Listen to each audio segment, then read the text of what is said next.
Hi, everyone, and welcome to the Legislative Review Committee meeting today, Thursday, April 13th, 2023.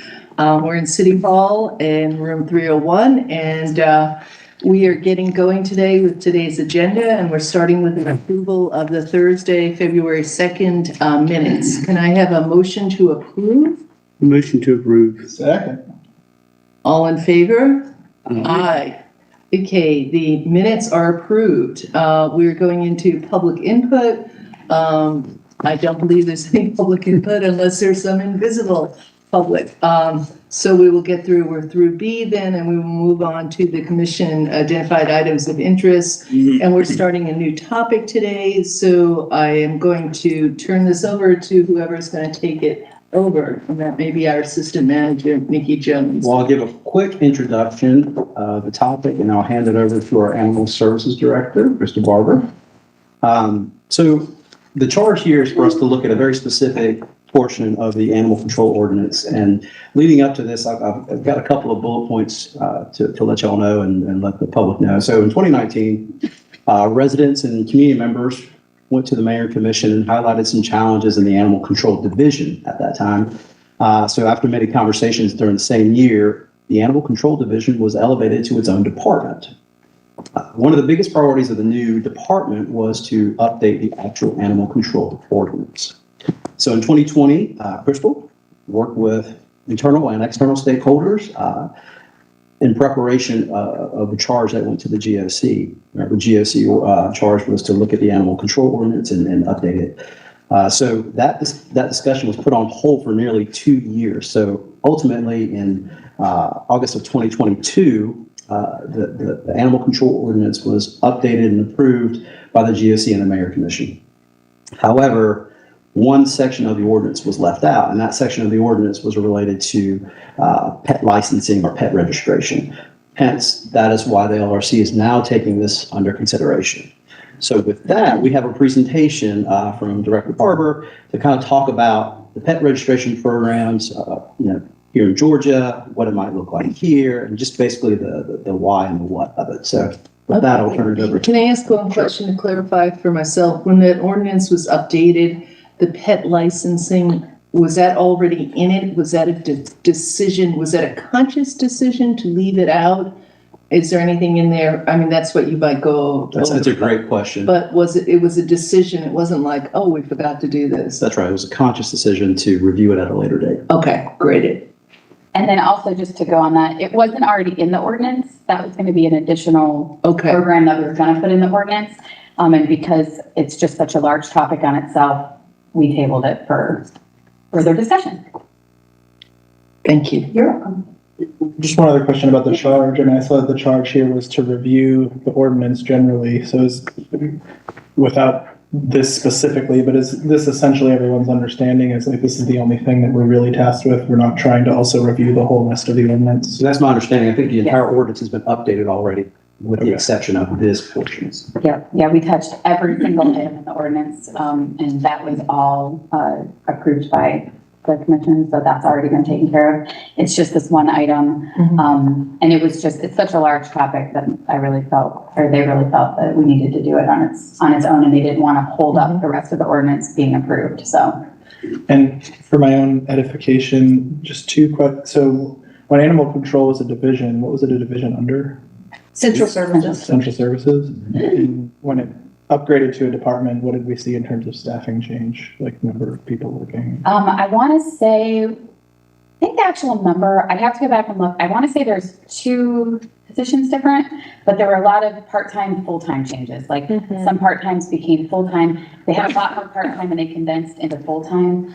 I want to say it was 14 before, and I have 16 now. Okay, 14 positions, but not 14 FTEs. So Right. Yes. Okay. So, I mean, it's certainly, I could follow up after this and send you the flow charts. But yeah, we definitely had a lot more full-time now than we did. We had a lot of part-time positions before. I think the biggest change with that decision, since Assistant Manager Jones was not with us at that point, the biggest change was with creating a director position, because previously that central services director had acted as the director and we had an administrator position over animal control. So I think the biggest change there was creating that position to be able to then have a department and then be able to recruit for that director. And the shelter falls under y'all, right? Yes. Yeah. And then last question, just because I noticed that it went from Animal Control Division to Animal Services Department, but we still call it the Animal Control Ordinance. Is there a reason why we It's kept the word actually, control for the ordinance, but not for the name of the? That was probably an older version. No, it's still called the animal control Yeah. ordinance. I just pulled it today. So, no, I don't think there's any reason, Okay. but I would defer to. My guess is that it's just because the original one was called animal control, yeah, so I think the way we drafted it is that an ordinance to amend animal control because that's what it was originally titled, but then we intended to change it to chapter 4.1 animal services moving forward. And my understanding from past conversations with the clerk of commission before she went out on leave is that because it's such a massive overhaul, it's been taking a while from Unicode to get everything updated. And so Nick and I were talking earlier, that's why it's still listed on the front page as adopted ordinance is not yet codified, even though it is in fact. So my hope is that once Unicode finishes this, chapter 4.1 is going to change to animal services. That's what should happen. Okay. Cool. Thank you for helping me understand more of the background. okay. So hi, my name's Crystal. Nice to meet you guys. And we're here for a pet registration program, kind of trying to talk about the what, the how, the why, the when, the where, and talking through that and, following up with any questions or concerns that you guys have. So what is the purpose of a registration program? This is, or what's the purpose of this meeting, I should say, to provide a brief overview of the why, what, how, and where related to pet licensing and registration. Why is a registration needed? What is involved in a registration program? How does the program work? And then where would this program happen and exist? And then obviously we'll come back to recap next steps and then any discussion to follow. So just some data that I feel is important just to kind of get an understanding. Because I think everybody in their mind has different views of what registration does and how things happen. So just in 2019, 35.6% of stray dogs impounded at animal services were reclaimed by their owners. That is very large in contrast to the cats. Only 5.6% of cats that were impounded were reclaimed by their owners. Most of those animals that were reclaimed had identification. Many animals that were unclaimed were wearing any kind of ID. So few unclaimed animals were wearing identification. So the hope is that microchipping and licensing tags will help make returning lost pets to owners more likely as information gets updated more often. The hope is every time they re-register their pet, that information will be updated and in our database. And then just to give you some comparison stats to last year, in 2022, 30.1% of stray dogs impounded at our facility were reclaimed by their owners. And then in 2022, only 3.65% of cats were reclaimed by their owners. So the number of actual animals has gone up, but the numbers of animals impounded has, kind of gone up too. So, I can attest to this myself. We spend countless hours trying to reunite animals with people and their owners with outdated information. So the biggest point of the registration program is to get that information up to date. So some benefits. So from a legal standpoint, ownership of pets can be hard to prove, especially when there's disputes and violations involved. This is especially true in cases of abandonment. It's hard to say that's your dog. So licensing helps by encouraging microchipping and storing pet descriptions. Along with those pet descriptions, hopefully we would get some pictures, microchips. Obviously they're in the animal forever, so we would have all that information available to us. So hopefully we can make that ownership proof easier. And then currently there's no central repository of rabies vaccination information. So what that means is all the vets give out rabies vaccines, and there's not a central place where that information goes. So essentially, this would give a place for all of those rabies vaccination, the rabies vaccination information to come. So we would have one system at Animal Services, and then in victims of bite cases, we would hopefully be able to reduce the over-vaccination of impounded pets and actually be able to possibly not have to impound a pet because we'll know it's vaccinated because it'll be in our system, which, you know, in the middle of the night, if someone gets bit, we can't call your vet, they're closed. So if you don't have proof in paperwork, because we don't accept just a tag, because the tag can be from another dog or not current. So we have to have paperwork, and not everyone has that. So this way, that vaccine information would be in our system, and hopefully the goal would be to keep that dog at home then. Would this only be tracking rabies vaccines, or would it be? Yes. Okay, so other vaccines that pets get wouldn't be Right. part of the database? Rabies vaccine is what state law, which is the next point, state law requires you to have, or I guess that's talking about litter license, sorry, but it is state law to require, rabies is required by state law. So that's why the license or the registration is linked to the rabies vaccination, because by law, that's the vaccine that you have to have. We obviously recommend other vaccines, but all the other ones recommended, but it's not mandatory that you get them. How often do you have to have the rabies vaccine? So there's a 1 year or 3 year. So you have, like, every puppy gets a 1 year, but if you revaccinate that animal, or puppy or kitten, gets a 1 year, but if you revaccinate that animal before that vaccine is outdated, then your vet could do a 3 year. Now, some vets only do 1 year. It kind of depends on your vet, but you could do a 3 year after that. So it's either good for 1 or 3 years. So vets are required to do that when you bring them in? They're not required to do it. You have to, so a rabies vaccine has to be given by a vet. Like, I can't give a rabies vaccine. Right. It has to be given by a vet. They can say, yes, you need it, but if you're not paying for it, they're not going to give it. Does that make sense?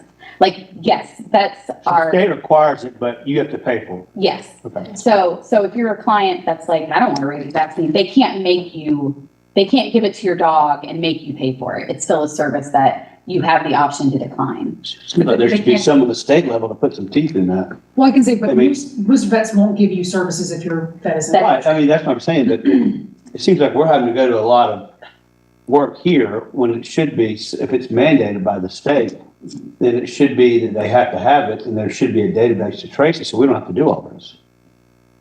Would that solve the problem? I mean, that would from a much higher level, yes. So, yeah. And then state law in Georgia also requires licensing for people breeding and selling more than 1 litter in a 12-month period. That's widely violated. It's really hard to track. Again, the purpose of the litter license would help track that. And if we have people that are breeding more than 1 litter, first off is educating, and then, you know, if they're violating that continuously, we can obviously get the GBA involved. And then people who don't own pets currently bear an equal share of the cost of rounding up and housing animals. Licensing helps place that financial burden on only the people who own pets instead of the taxpayers in general. Let me ask this question, because I assume someone would say this, and I will put this forth right now. I do not own a pet. Yeah. Okay, so. We can help you with that. Yeah. Good answer.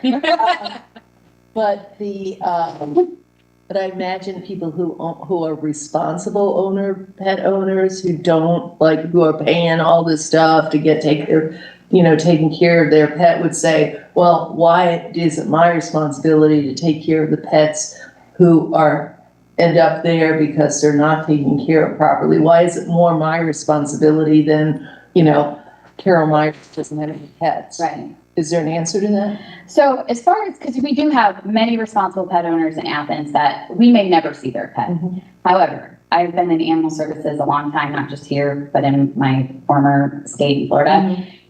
there's lots of times where you would never think your pet is going to get out. You have family over, you have kids, you have grandkids, you have an ambulance come, you have an emergency happen, the power goes out, you have a tornado, you have a storm, your animal gets out, it ends up with us.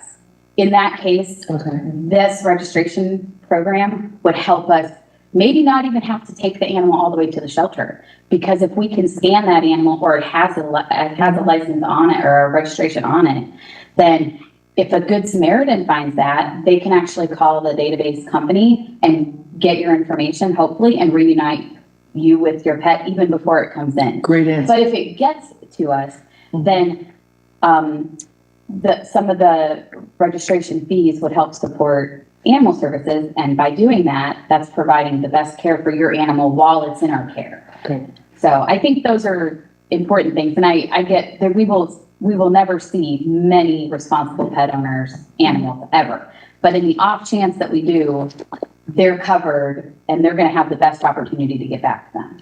And then I don't know if Sherry had any. Yeah, I just want to add something. So full disclosure, so I'm the board president of the Madison Local Animal Shelter. So I'm a little bit speaking from some non-legal related experience, but I run a monthly vaccine clinic for that shelter in Madison County.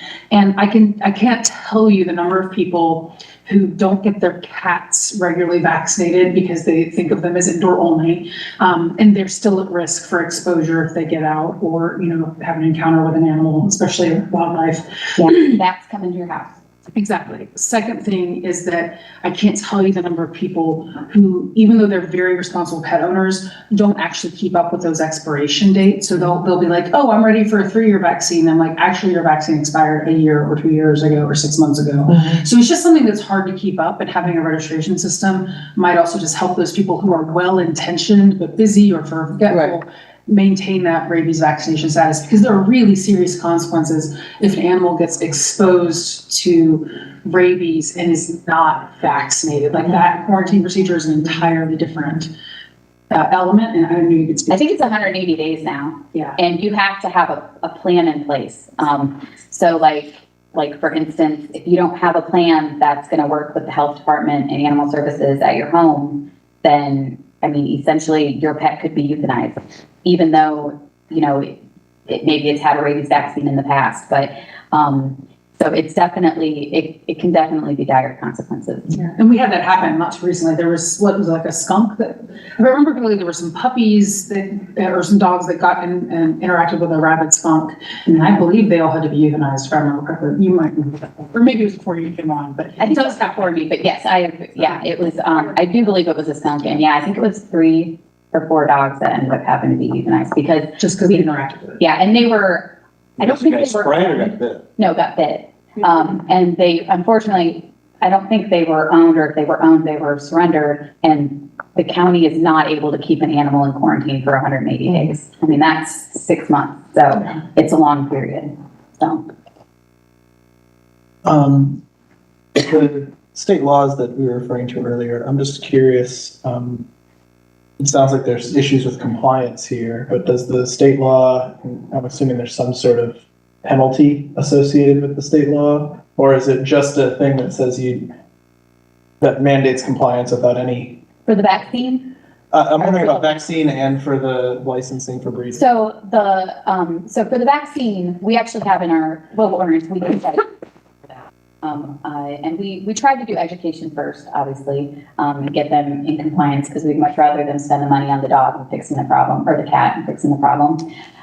But yeah, so we can issue a violation or citations based on the county ordinance, which is based on state law. And then the litter license, we have not really had great success moving forward with any of that, because there's not really a way to prove that people have had more than 1 litter in a 12-month period. So we're hoping that this would give us some of that information, and that we could then help the GDA help the community with those litters and getting them compliant. And sometimes it's just education. People don't know that there's a litter law, and that you have to, register those litters. So generally, when we find people who have puppies, we always educate them.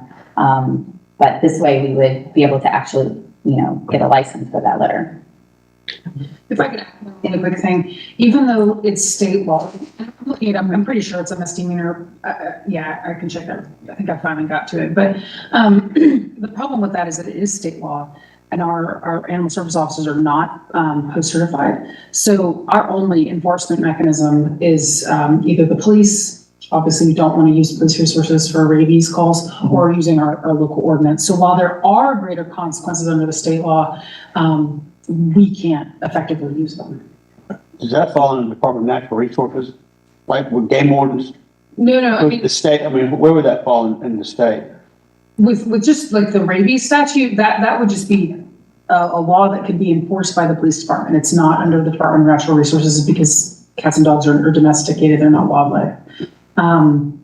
And I could come back to, it's hard for me to research that on the fly just to get that to you, but I could certainly get you more information about it if you're interested, but it's not something that we're able to use. And as much as, we love working with, the Georgia Department of Agriculture, which is where like the litter laws live, and they have the enforcement, well, sort of they have the enforcement power.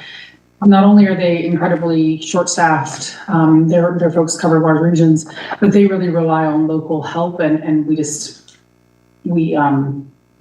despite our best efforts, have just not had any great success there. So, going back to the penalties things, as I understand it, is this the only section here for 115 that talks about penalties for anything in that ordinance?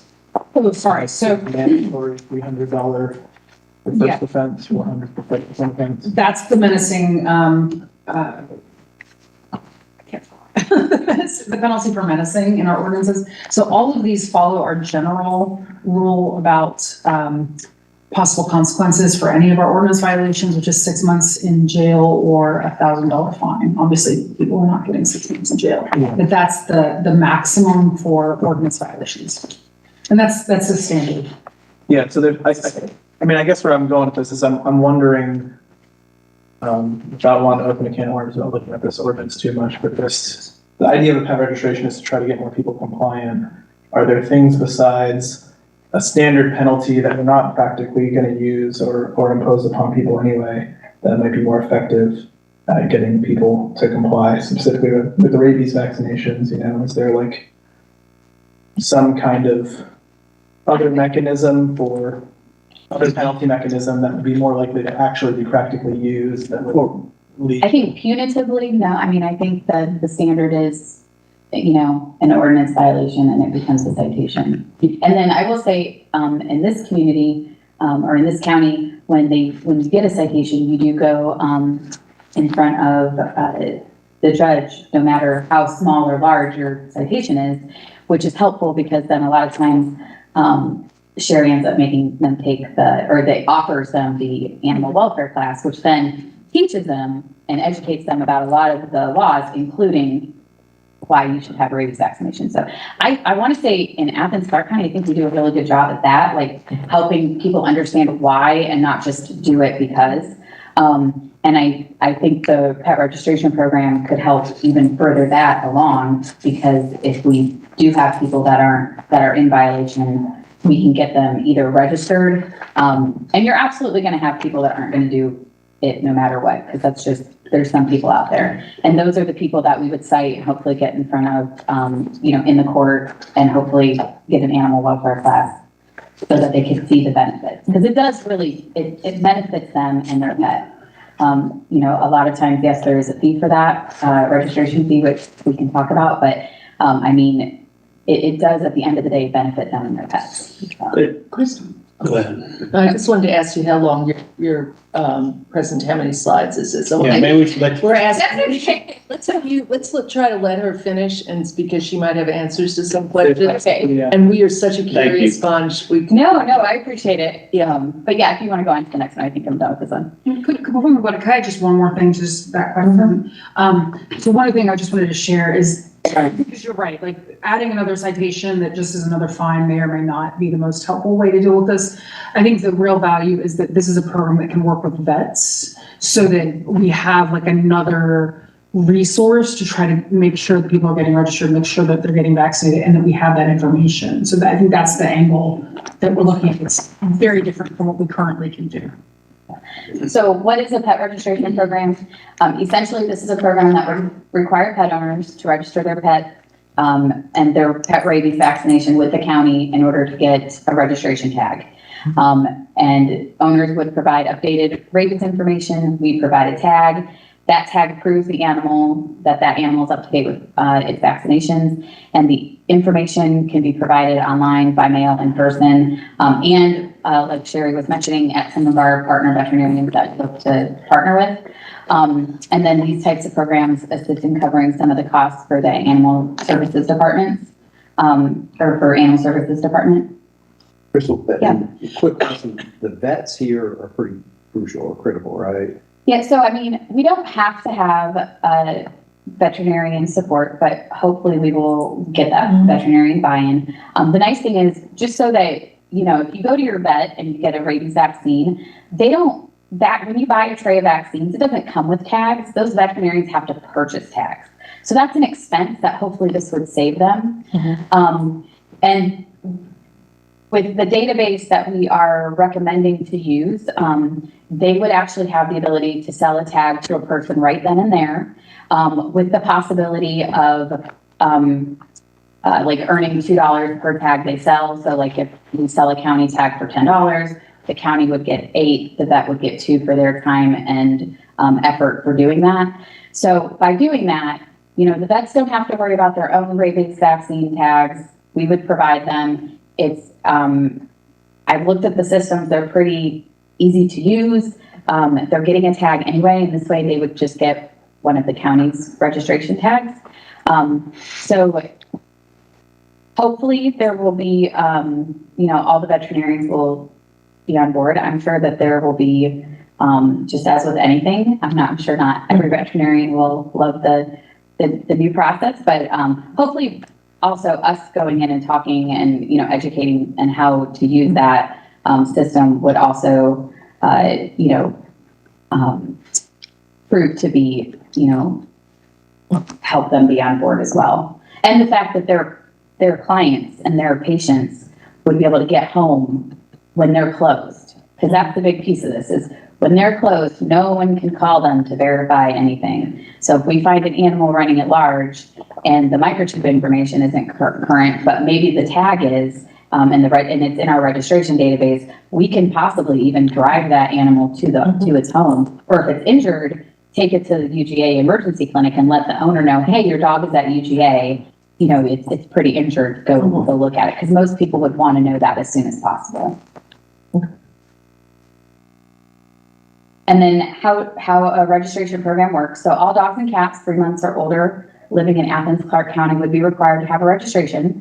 And that registration would be directly tied to the rabies vaccination. So if you vaccinated your dog on April 1st and you got your registration that same day, then it would be good for a year until the next April 1st when your vaccine was due. And then state law, like we talked about, already requires a rabies vaccination at this age. We did talk about there being a 60-day grace period for people registering a new pet and for residents moving into the county. And then the possibility for waived fees for low-income individuals. And then we would require notification when a litter was whelped. No fee would be charged for this litter license, but it would help ensure, again, with that compliance with the state law and the licensing program more in general. And then this ordinance is not intended to be punitive because we want to work with the residents to come into compliance. We'd much rather them spend the money on the dog or cat, but dogs and cats, so that we can get them home. Can I ask a question about that? The possible waiver for low income individuals, how would you be determining who qualifies? We had that. We had that discussion. I think that would be something that we would have to discuss because right now Animal Services doesn't have any kind of low income waive fees except for if your animal gets picked up and let's say an animal got picked up and it was hit by a car and we had to take it to the vet. When somebody comes in to reclaim that animal, veterinarian fees, we do have a process in our ordinance to talk about being able to waive those veterinary fees. Because right now, you have to pay for those veterinary fees because that's something the counties pay for along with the reclaim fees. So we would have to work out what those stipulations were, but that is something that we could, because no matter what happens, the cost would be, would move on to the county for the people that had the fees waived. So. I can add to that. Judd and I have had a chance to talk about this before, and I think we're hesitant, just from a legal perspective, because if you are going to get into that area where you're talking about waivers, if you decide to do that, you have to be very careful that you're using objective criteria. So we're talking about having people probably provide W-2s or. A lot of information. Exactly. A lot of really confidential financial information from people. And I think there's a question of the value and sort of the risk of having that kind of information coming into a department for like waiving a $10 fee or $15, whatever. Like, I think there's some risk reward analysis there. And we always have concerns as a government when we're waiving fees for some class of individuals and not another. There may be justifications, but that's just kind of our hesitancy right now. Can it be as simple as someone just, swears an oath essentially and signs a thing saying that An they're affidavit or something. an affidavit, Yeah, without having to provide supporting documentation? I would not advise that at all, because anybody can swear that, and then you're looking at it at a point where the government is providing free services, knowingly getting no justification that anyone's actually entitled to those free services. So we're always thinking about gratuities, of course. We want to make sure that if we are providing some sort of reduced cost, that we are very clear in the justification how we decided to do that. We certainly wouldn't want to set up an equal protection claim, for instance, that you provided to some people and not others based on different characteristics. And if I could real quick, so what you're seeing right here are the bones of a possible registration program, right? So what we wanted to provide was something that, that we possibly do. And we thought that, possibly waiving fees for low-income individuals might be a good idea, but we haven't got it all figured out. We wouldn't look into it any further until we got direction and maybe even a survey in the community to see if it's even useful. So. Well, I'll just throw out there while we're on this topic that I do think it would be good to pursue that. And I don't necessarily think we need a survey in the community to know that we have a lot of low-income individuals in the community. And if there's a way for us to go about it that isn't particularly onerous, but maybe you're only eligible to sign that affidavit one time or something, right? So, maybe we have some people who take advantage of that, sort of an honor system thing, like plenty of other affidavits are. It's hard for people to prove their poverty. It's pretty onerous, and often puts a lot of extra work on people who tend to lack resources, which is part of, how they end up in that income situation in the first place. So I without needing to figure it out right now, we have more of a slideshow to get through. If what you're looking for is feedback from us on whether that's worth exploring, I personally feel like it is. And I personally feel like if there's a way to do it with a lower barrier for qualification, that would be advantageous. Thank you. And as another person, I just want to wait to see to the end to see what if it's all encompasses as well. And then where are others implementing something similar? So we kind of wanted to give you a couple examples so that you knew that there are other counties in Georgia that are doing this. Fulton County and DeKalb County are two counties that are doing a registration program. Are those the only two? No, they're just the two, probably the largest two. And by looking at a lot of websites, probably the most organized and the best, out there, I think, counties. And this is a practice across the nation in many communities. Yeah, I can tell you that I come from Florida. There's a lot of counties that do it in Florida. I think Georgia's kind of on the upswing of that. I think there's more and more counties that are doing it every year. But yeah, I think in Ohio, where I was originally from, in Ohio, we did it a different way. But it's definitely, pet registration is not a foreign thing. It's definitely out there. So Fulton County, for example, they register each animal according to the rabies vaccination, and in that county, you can do that, online, person or mail. You can also, they also use Pet Data, which is a third-party registration agency. That's actually the one that, we would probably recommend utilizing. Their fees are between $10 and $60, and there's a $10 late fee after 60 days, just so that you guys know what the fees, that they charge are. And then something that I thought was interesting, both counties that, we'll talk about, the public can call or look up online right when they find a lost animal, with their tag, to hopefully keep that animal from ever being brought into a shelter. So you can do that, like if you find, and some of the tags that they have even have a QR code now that you can even just scan with your phone. That's cool. Yeah. And the 10 to 60, that's quite, So most of them, if it's an altered animal and it's a 1-year rabies vaccine, the fee is $10 for a 1-year license or a registration. It's a 3-year altered animal, then generally it's $15 for the 3-year registration. The $60 ends up being for an unaltered animal. Neutered? Yeah, so if it's not spayed or neutered, and the reason they do that is because if you have a spayed or neutered animal that gets out, at least we're not, gonna cause more puppies to happen and help with overpopulation, whereas if you are, if you have a dog that is able to have babies get out, then it just, it causes such a bigger issue for the community in the long run.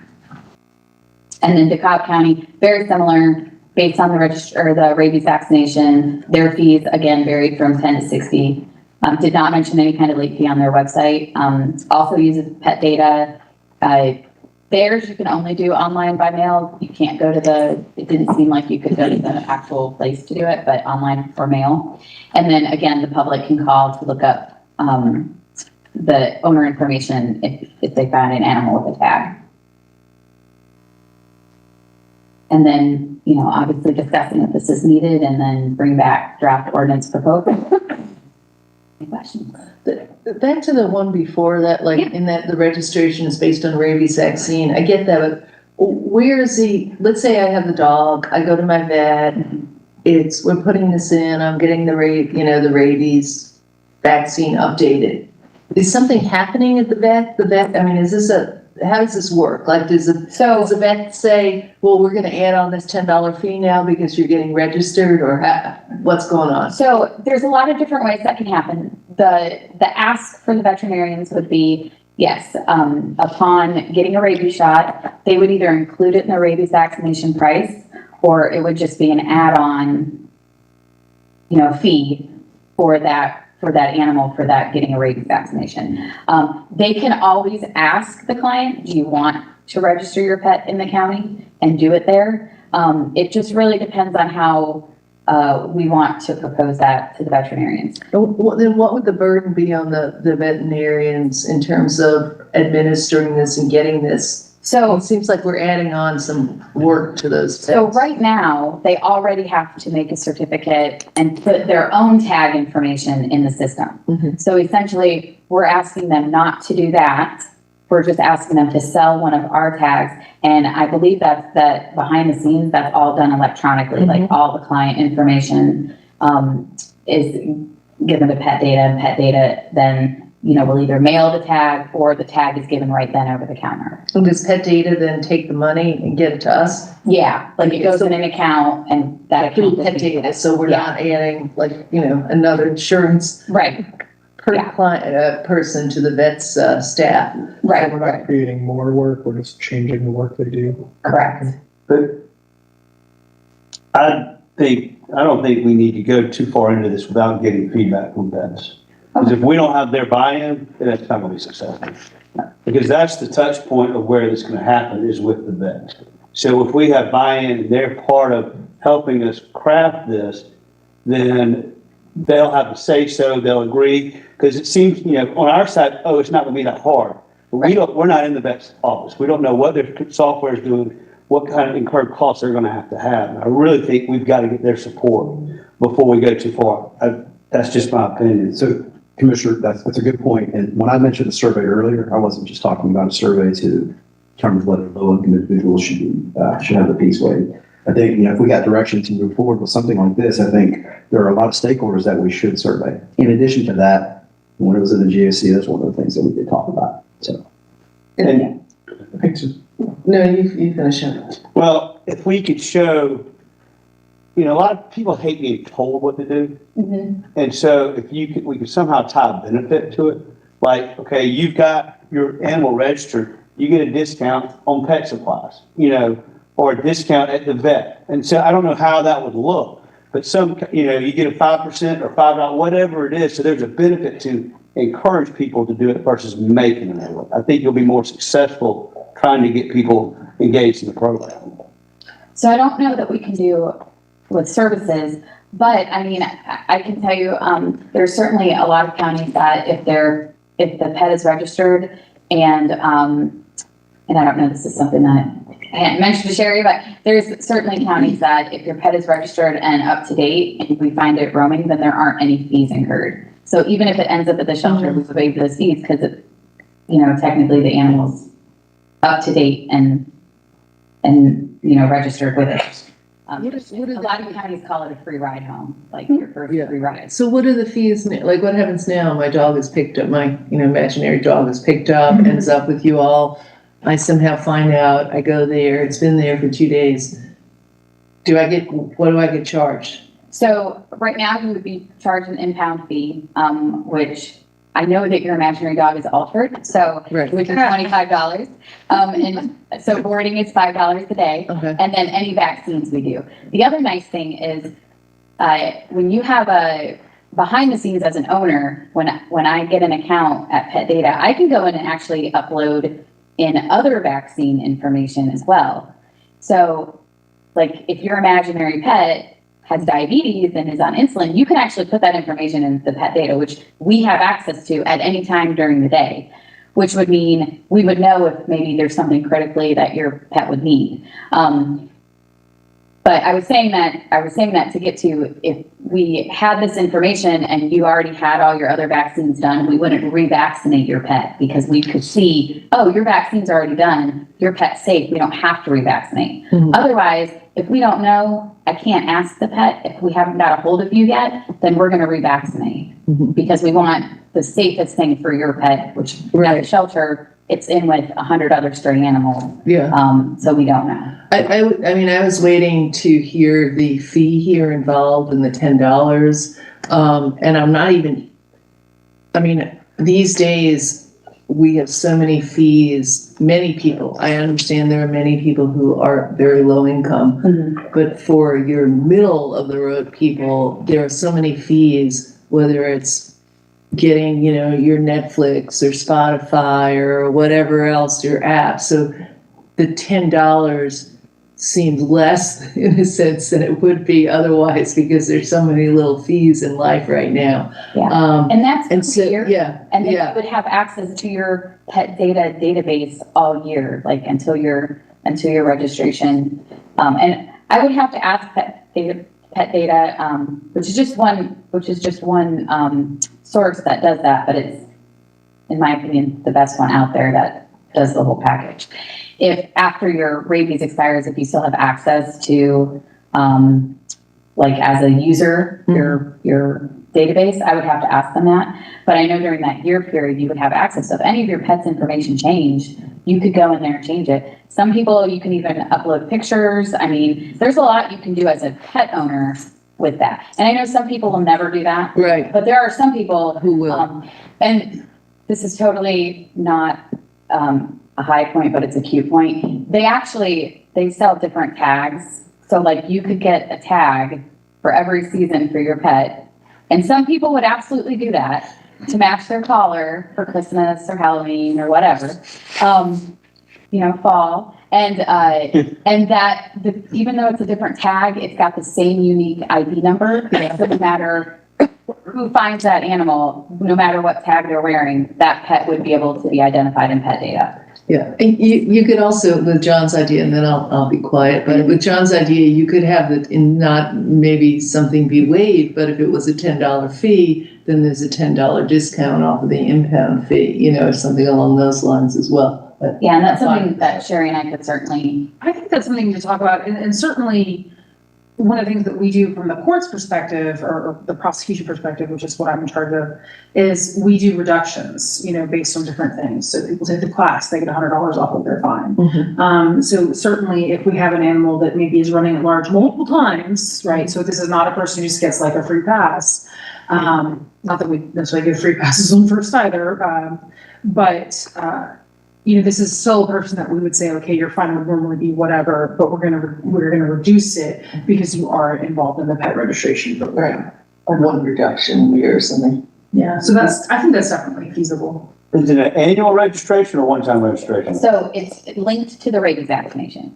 So So you got to redo it every single time. every time you get a rabies vaccine, It'd be another $10 Maybe fee. $10 a year for as long as you have that pet, basically. yeah, or $15 for the 3 year. So $5 a year if you're a long-term planner. Yeah, and the one nice thing about that doesn't happen with microchips is, microchips are a one and done. You put it in the animal, you don't ever think about it, and that's the problem. People don't ever think about it.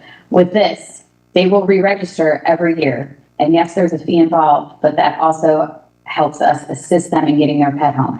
And the pet data company sends out reminders, hey, your pet's due, and sends out other things by mail. So if you've gotten a vaccine and maybe you've moved, but you haven't updated it, hopefully they'll get a forwarding address, which we don't do any of that now because we don't manage that rabies information. So what happens if they don't renew it every year?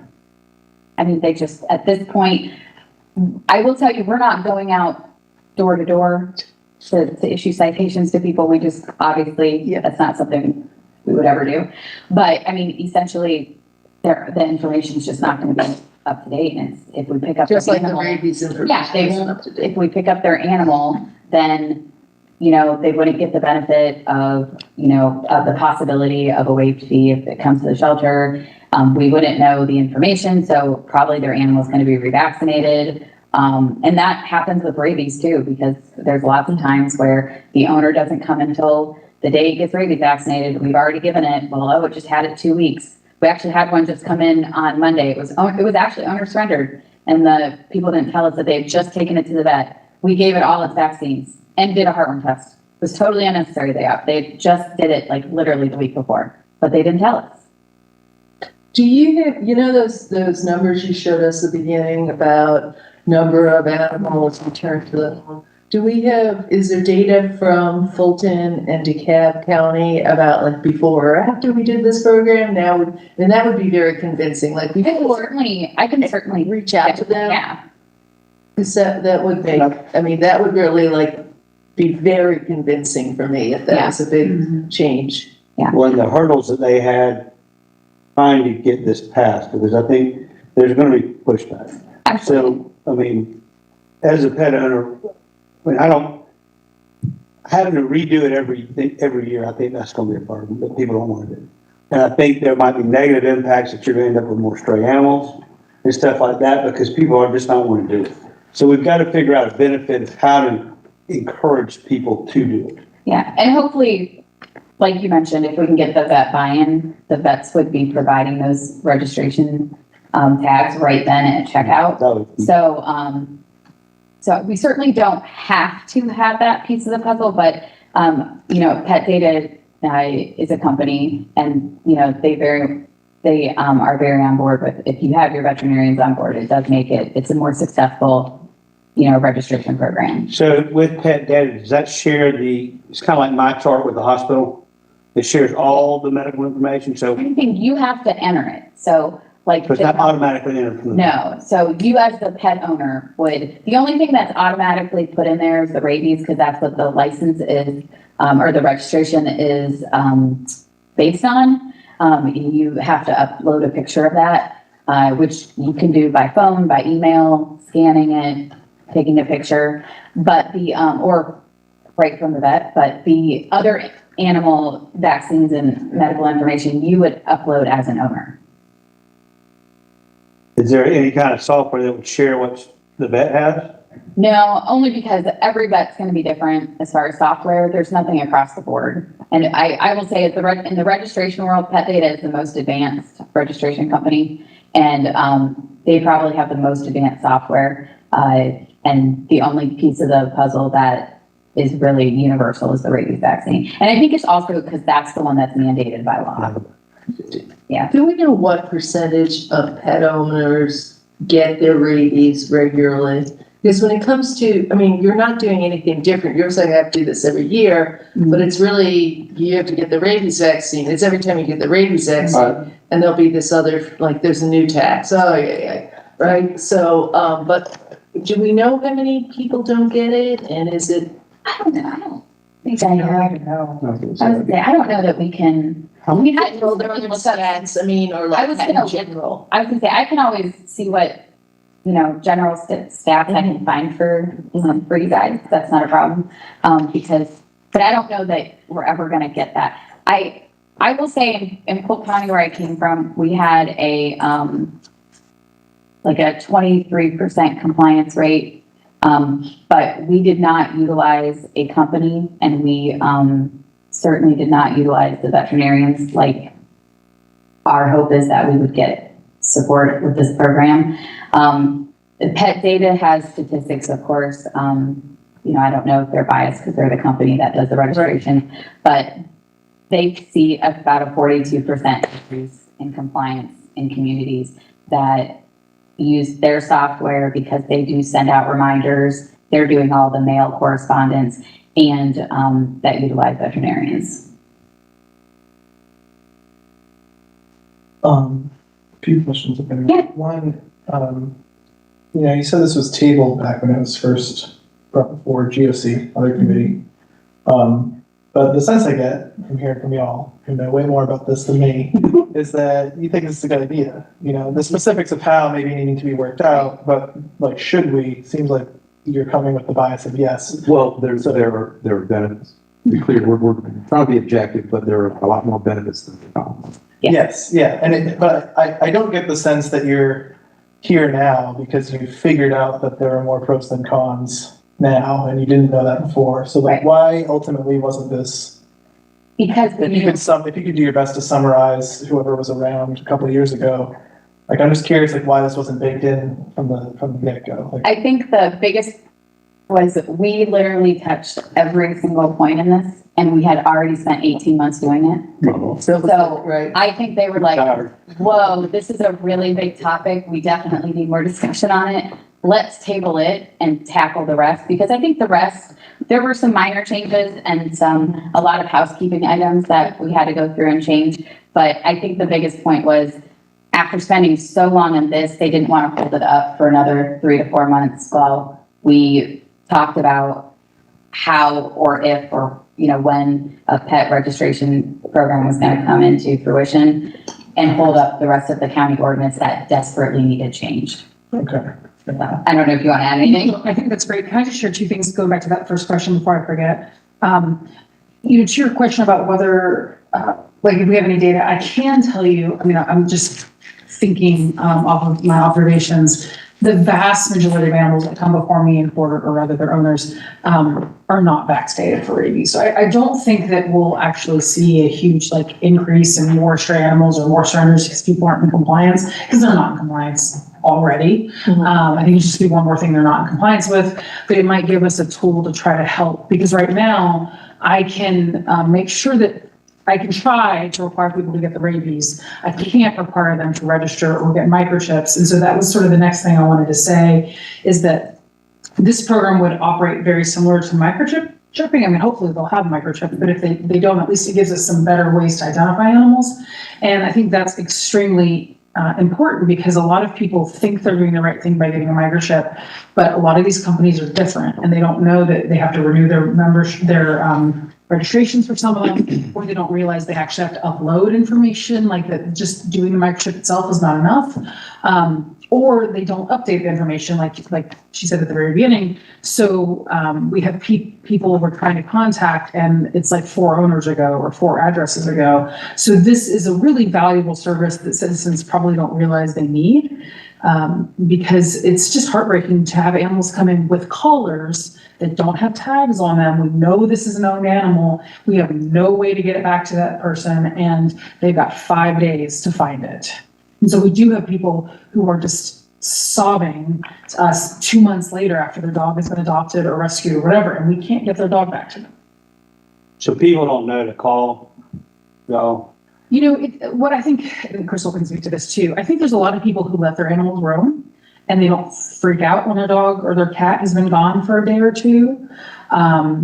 Or they call us once and they identify their animal in a way that is not consistent with what we're seeing. You know, someone says my dog is a shepherd mix and we're like, it's a pit mix, you know, because they don't want to identify their dog as a pit. Anyways, long story short is we have all these challenges. And if people are not coming in immediately when their dog or cat is missing, or they're not coming in frequently and they miss their animal, that there's not much we can do about that. Just a couple other questions. We were talking about pet data as a company. Two-parter is one, how much does it cost to use their service? And then number two, like, I mean, do we need to do like go through the whole RFP process to figure out if pet data is actually who we use, or? So I'm sure we're gonna have. So we're using them as an example without actually knowing that we would get to them as a Yes. service. Yeah. Okay. I will say that as far as the cost, so most of the registration companies out there, the cost for us, like all the mailing, the contact, the customer service, that's all, they don't charge for that. They charge per license that's actually issued. So we don't pay anything unless a license is issued or a registration. So, Is that and it's flat usually, amount, or is it yeah, usually a it's, certain tier of total numbers, then the cost per goes down? generally most of them are straight across the board. Like it doesn't matter if you sell 100 or 10,000. Although I think if like in an awesome dream world where we had 100% compliance, if we were 100% compliant in Clarke County and we were selling, 100,000 licenses a year, I think we should certainly, just like any other contract, could probably negotiate that rate. But they have it, usually it's a standard. I want to say pet data, I want to say it was like $720 for a 1 year or $680 for a 1 year. I have that information. Okay, so when we're asking people to pay $10, we're really asking them to pay. Well, That's smart. if we went with $10, like Yes. full handicap did, We're getting $3 and 72% of Yeah. that And then, goes directly into paying for the service. yeah, and that number may not be what it is. I'd have to double check because it's been a while since I've looked at the cost, but it is per license, or per registration. And then the vets, if the veterinarian sold it, they would get, the incentive would be that they would get, $1 or $2 off of every tag that they sold. So that way they wouldn't, that's for their time and effort and, thank you for doing that for us and getting the information. I think my last question for today is, do different counties' databases talk to each other? I know you were talking before about the free ride thing, but like, so if we got pet data and other counties are using pet data.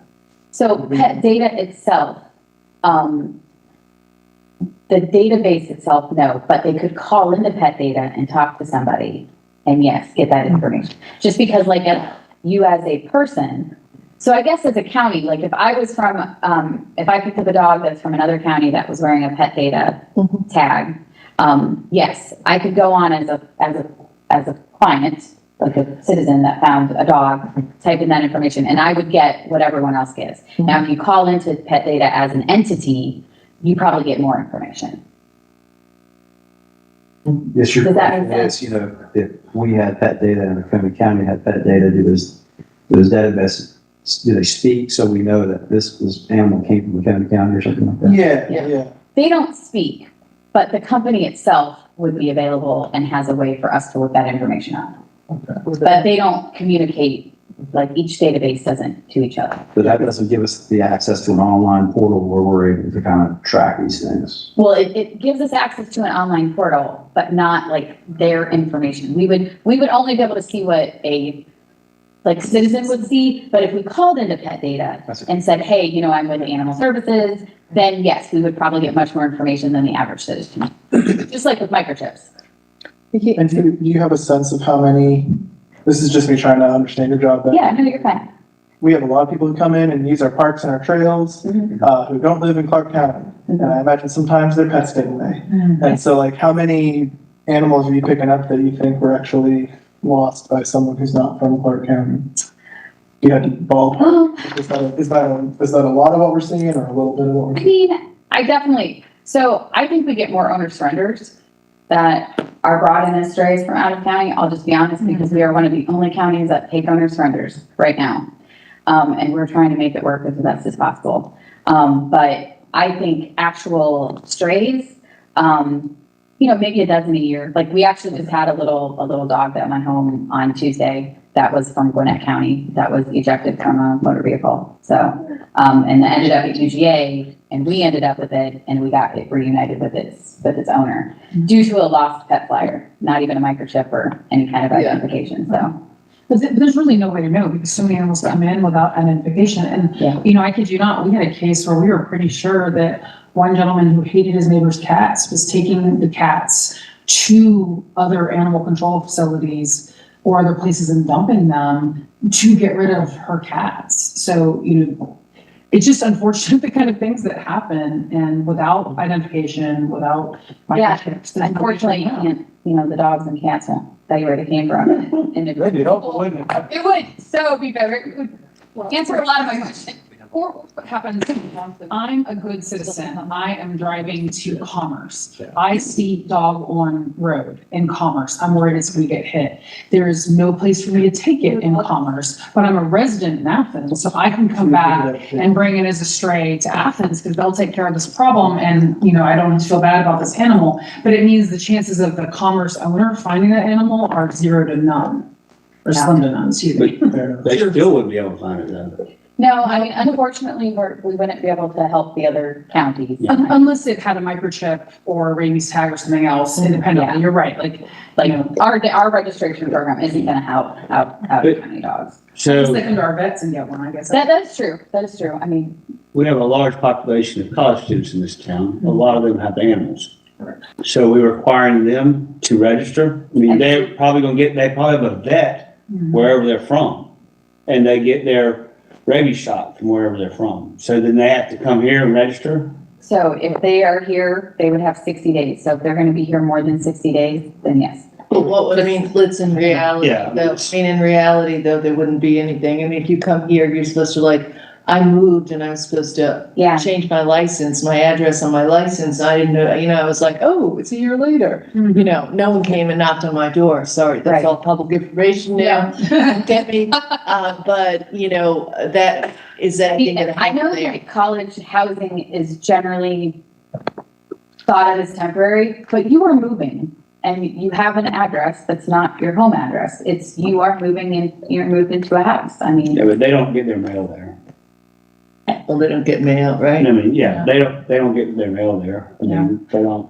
But for I don't know how there wouldn't be a way to track it, honestly. I mean, But for some people, wouldn't it be an advantage? I mean, if I was that student, coming and I was here and it's $10, probably, I'd go get my pedicure. There's a lot of students getting $50 pedicures. So I think those students would be ones who are jumping on this, I can get this so in case I lose my job. well, and generally speaking, the dorms don't allow animals. So anybody that's living on campus, That's just the freshman.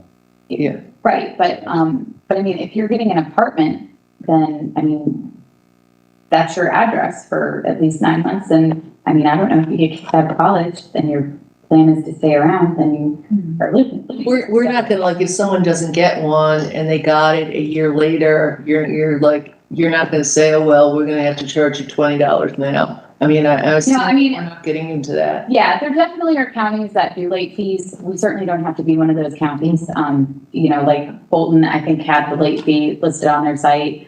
DeKalb did not. So, I think that's a policy. That's just, I think that'll just be our preference if because it doesn't matter when you get it, as long as the rabies vaccine is good, we would take it and it's just that one fee. I think the easiest way to track it is gonna be partnering with the vets. Because college kids are gonna take their dogs to the vet, their cats to the vet. Yeah. And that's how you get it, and you, just a $10 fee for whatever, when the vet charges it. Versus having to do something, a different step to register your animal. I think that's gonna be the easiest way to do it, and have the most participation. That's absolutely the most ideal way, for sure. So going forward, we've been talking about this for about an hour now. I'm assuming Assistant Manager Jones would be saying this as well, like, what do we need to do moving forward? What information do we need? I mean, I see you all might have some, but right here, I mean, one thing I would like to know is the dollar breakdown, because there, when registration, I wasn't really thinking about how much money, and that's also, really important for me to know to explain to constituents. It's not just $10 that we're adding into the general fund, Right. because it's really only whatever. Yeah. So any stats on return rates or anything in some of these other places, whether it's return rates or vaccination into cabin, I guess if we could reach out and see if there were any other challenges. I know, John, you talked about the outreach. How would we work on the outreach to vets? What would the process be there? And then the low income residents, whether or not there was a way to approach that. Is there other information you all think we need, or you all think we need? I think we'll come back with additional information about cost related to pet data per registration. And to your point, Commissioner Myers, what percentage of that cost is going to go to the third party? What percentage cost goes? And the vet, right? Yeah. That's right. I've heard a little bit about enforcement, so we can do a little research around state versus local, reduction of fees, costs, comparative analysis, or hurdles that other folks face. I heard Commissioner Culver mention, what kind of political hurdles is kind of what I read into. Was it easy? Was it hard? And then before and after data, vaccination before, vaccination after, and then just some general pet owner statistics. I don't, to what end, I think we can probably get that. But if you have general pet owner statistics around vaccination, maybe we can find something. I'll see what I can dig up for sure. And on that one, I'm just again, we don't want to put a whole study on this, but maybe it's in the well-being project, what percentage of Clarke County residents have pets? Then it becomes more of then it's like, oh, this is a really, I don't have one, but most people do. So how many people is it going to affect and so forth? I think, one other thing I'd be curious about as we go about this is if people have animals that they're using as part of a commercial operation, I feel like that's pretty distinct from people who just have pets. So, we're talking about costs of things, and if we're looking at where to shift cost burden, people who are treating animals they own as an income generating stream, I think is a different scenario than people who are just having a companion animal in terms of, if and how they should pay. And when we're looking into the cost waiver thing, I'm a fan of sliding scale when possible. So to me, it would make sense that there's a minimum fee that's at least covering the cost of the service itself. If what ends up being is $720, per registration or whatever, then that's the minimum someone will still have to pay. But so if we do find that there is a mechanism for us to have some kind of method for that, a minimum to maximum amount to me makes sense rather than all or nothing. Does it make any difference? I'm just bringing this up. If it's like a medically required dog or a seeing eye dog or other health related, does that? No, the only, I know a lot of people refer to animals as their emotional support animal, which isn't actually, a registration under the law. It's ADA and they're still required to be vaccinated. So, and then I would think those dogs, because most of them, are extensively trained and much more valuable, even just more on an emotional level than a financial level.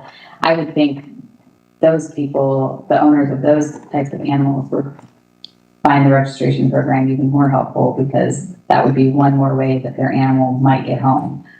if their animal got lost, but it would be the same requirement. There's no exemption just because it's an ADA dog. Yeah, if I can chime on that, yeah, the fundamental issue is that this is a public health matter. I mean, it's easy for people to forget, but rabies is not treatable. All right, It's fatal. Yeah. And there's no way to test for it short of killing the animals. So, it's really important that, that people get vaccinations to avoid that. The only other type of situation I can think of that we've sometimes seen exceptions is in like a really medically fragile animal that for some reason a vet is saying should not get the vaccine. I think dachshunds sometimes have horrible reactions to them.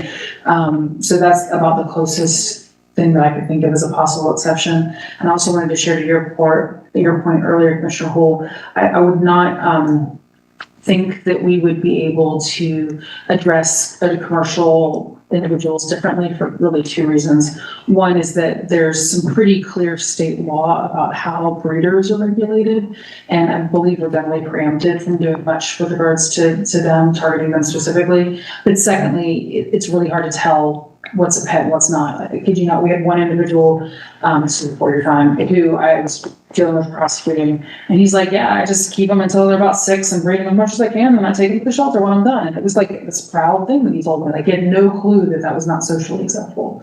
And this is just a low income, very, very low income individual who just saw his female pits as a source of income for him and his family. So, identifying that person versus the person who just happens to have dogs in their backyard that have an oops litter is just not impossible. Fair enough. I'm happy to, leave that one up for listening. And I will say, some counties, I can find out if Bolton and DeKalb do this when I talk to them.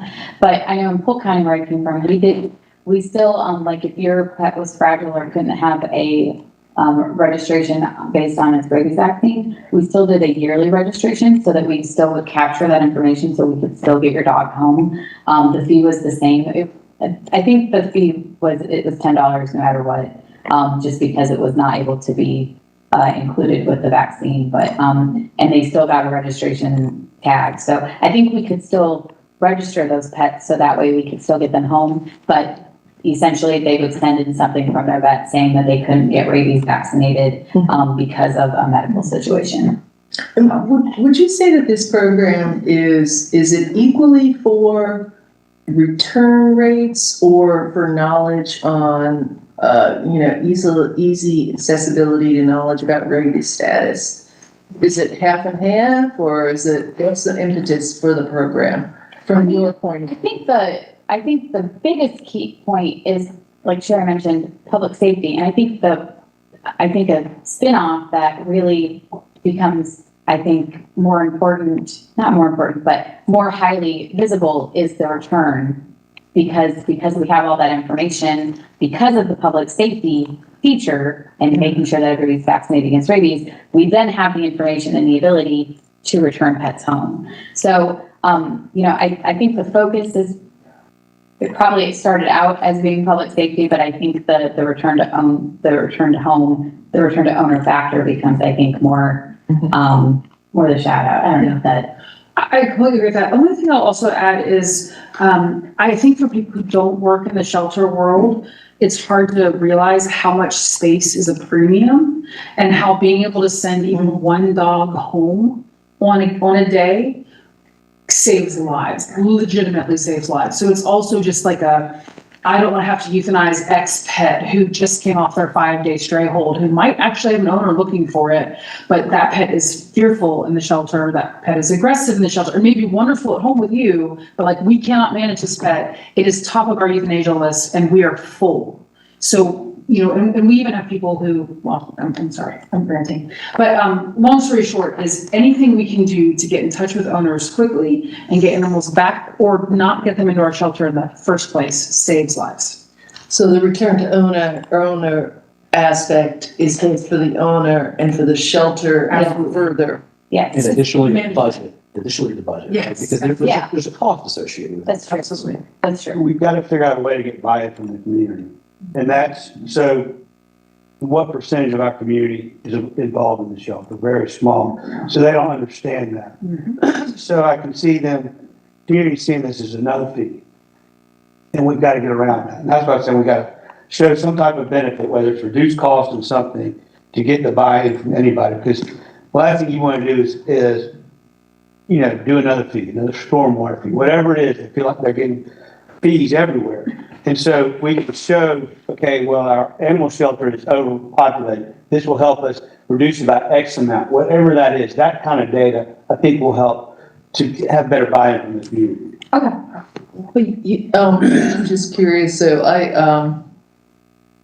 I thought everyone like treated their animals like so many people like family that they'd be happy to. What?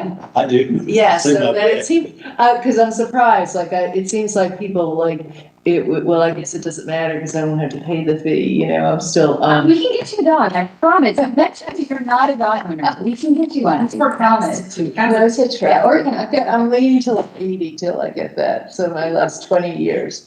Okay, mind. Right, like in court, I see it. You've got the people who are like, my pets are family. I've got all of its records since I first got it. And you've got the people who are like, my animal's a lawn ornament. Or you have people who are, my animal is a breeding machine and that's all I care about. I mean, there's just, Or security. or security, that's exactly right. Like there's just drastically different ways that people see animals, good, bad, or ugly. They've been evolving over the last 50 to 100 years. And so, you know, we interact with all those folks. And I think cats are actually one of the biggest ones. Like even though it's against the law in Athens for cats to roam, everybody does it. And we know everybody does it. And none of them are microchipped half the time. And they certainly aren't wearing collars. And reclaims for cats are abysmal. And I think this is a really good opportunity to actually get cats back to their owners. Because every black cat, I mean. Yeah, and that's the other thing is, you know, people will call and be like, did you get any black cats in today? It's like, We have 15 right now. yeah, I don't know which one is yours, but we do have several. It's like, come to the shelter and, you know, we direct people to the website, but we always tell them the best thing to do is to come in and do a walkthrough because you will only know your cat or your dog. And even some dogs, you know, like Sherry mentioned earlier, you know, what I call a lab, you may call a pit or you may call, you know, something else mixed. And we tend to try not to breed associate. We just use the word mixed breed because truly without doing a DNA test or having paper pedigree, you just don't know these days. There's just so much, you know, breeding going on. So, so it truly is like, come in and look, make sure it's your dog. Right. Can you also give us the the ordinances that are, the wording of the ordinances for the DeKalb and Fulton? Oh, yeah. Yeah. So the next meeting, we're going to come back and follow up on this existing information. So we'll have this presentation here as a baseline, and we can do it again, or we can just provide this additional information. How would you like to? Well, I'll send that out. Yeah. Oh, no. Send that out as an email, because, I mean, we don't want to take up too much time Right. going over what we just went over. Right. Yeah. And for the quorum of people here, I'm just wondering what your gut feeling is on this, on moving forward with this. I mean, clearly there's a desire from animal services to move forward with this. John? I think we need the vets' input and their buy-in. I think we'll have a hard time getting it through. Not getting it Yeah, through. the vets, I mean, If we had their buy-in and their participation, I think it's gonna help get the people registered. Because I just don't think people are gonna wanna go do it. so having that, was that on our list of things? Yeah, Reaching out to them or finding a way to, creating a process for reaching out? Well, it'd be, I think, a survey, and we've kind of already promised a survey related to this. So that would help get stakeholders on board. That would help provide some education and also help understand what folks are expecting maybe from us. You probably ought to talk with that school and see what percentage university students bring their dogs. I mean, I guess that's where they take them. No, it's drastically. I was gonna Well, I say, know that they named a wing after my dog. yeah. Yeah, no, most students do not take their dogs to the vet school because I don't think they get any kind of discount, or if they do, it's really minimal. They're using just the regular Yeah. veterinarians. Or sometimes if they live close enough, a lot of them would probably even take their vet or their dog or cat back to their personal vet, just because you already have that relationship. But I think in an emergency situation, yes, UGA might be the place that they're going, but for everyday vet care, they are not. Good. I don't know that I could get there, so. Jesse? Same question. Yeah, hearing from y'all, my existing bias is to think we should find a way to move forward on this. So it's more a matter of how rather than if. But if we did hear some kind of large chorus of people really hating it, that might give me pause for sure. I tend to think that the opinions that matter most to me are those of the vets. I think ultimately, even if there's consternation from some portion of the populace about a registration program being put in place, if we can extol the benefits budgetarily and to the welfare of people's pets and the humans in our community, I want to defer more to the professional opinions, I would say.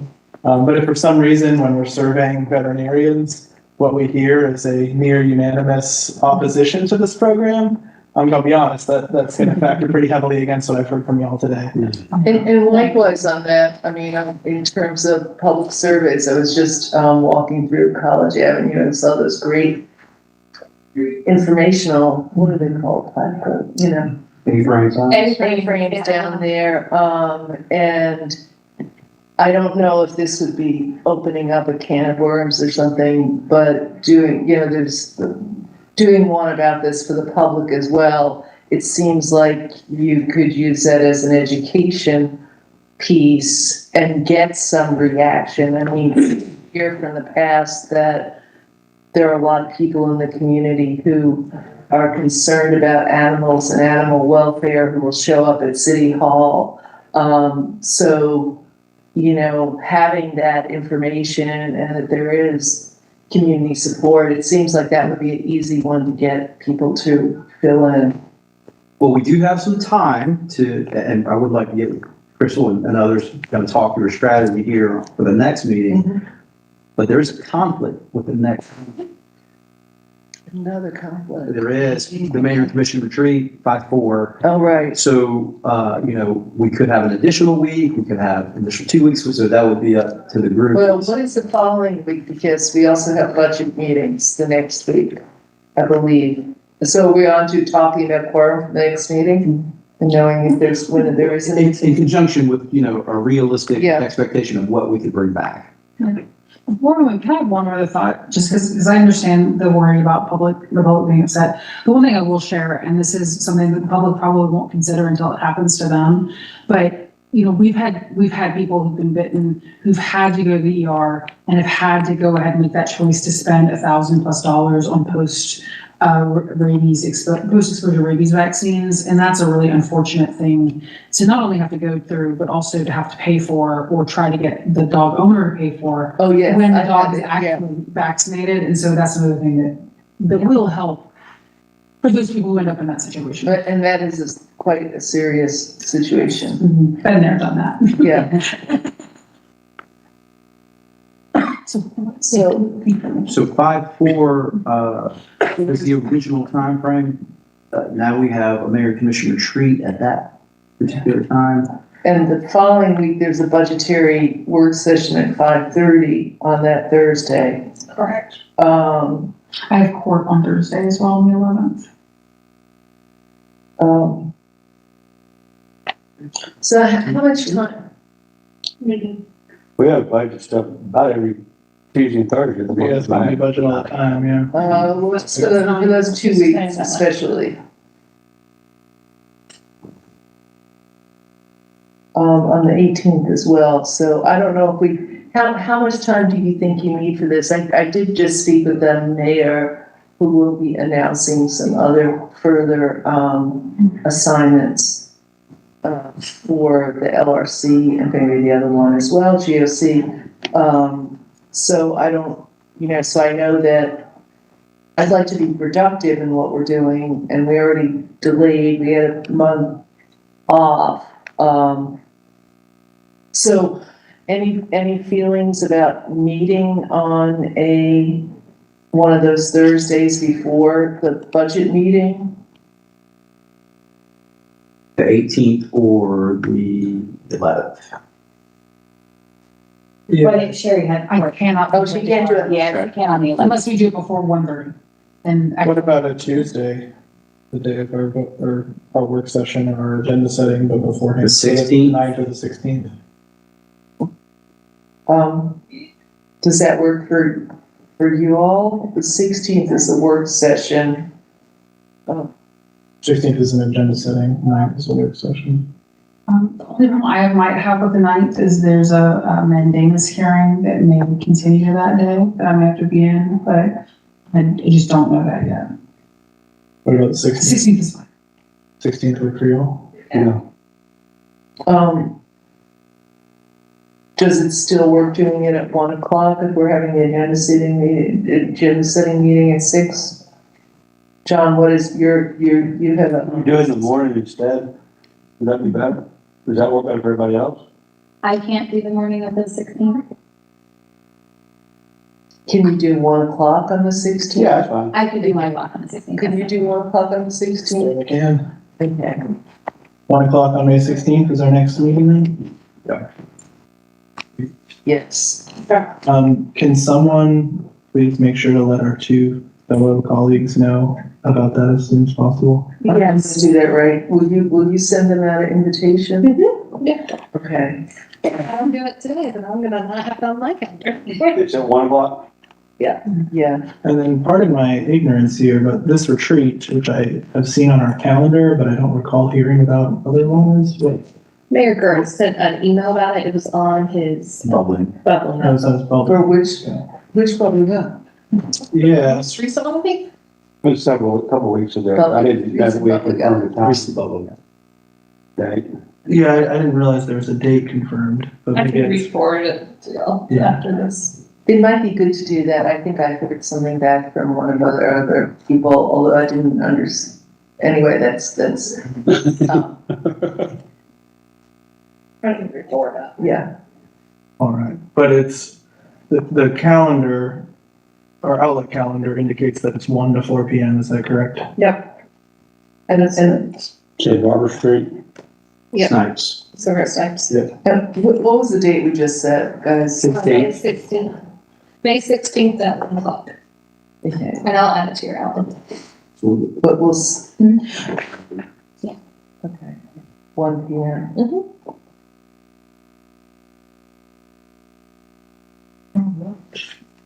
Move to We good? Well, what, final question I have, What's wrong? did I hear, an intent to kind of get through this pretty quickly? So, and the reason why I ask is if that's the case, we can also start working on some sort of draft for this as well.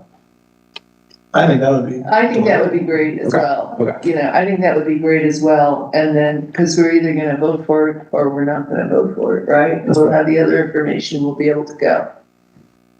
Yeah, And know that we'll come back with, hopefully, maybe even some data after the draft, or Right. after the survey, because we will do the survey. but, yeah, and I'm fine. I think that if we're missing 2 people here today and they can get caught up with it. But if on the next time we have that data, questions, and, even if we have the draft to look at, that we have that. And we could even vote on it the next time, but we could, if that's, if we have some other topic that we could bring up and have some preliminary information on it at our next meeting, if there's one of those ones, that the mayor assigns to us, that's pretty straightforward. Okay. Do we wanna make government happen? Yes. Thank you all, I appreciate it. Thank you. And thanks for, being our like all-star clear point person too. Oh, you're welcome. I'm glad somebody's looking at it. Excited.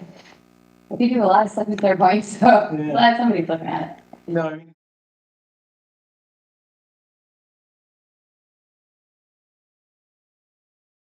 To adjourn, Second. all in favor? Aye. And we're adjourning now at 2:30. Man, use our time. Good. Okay.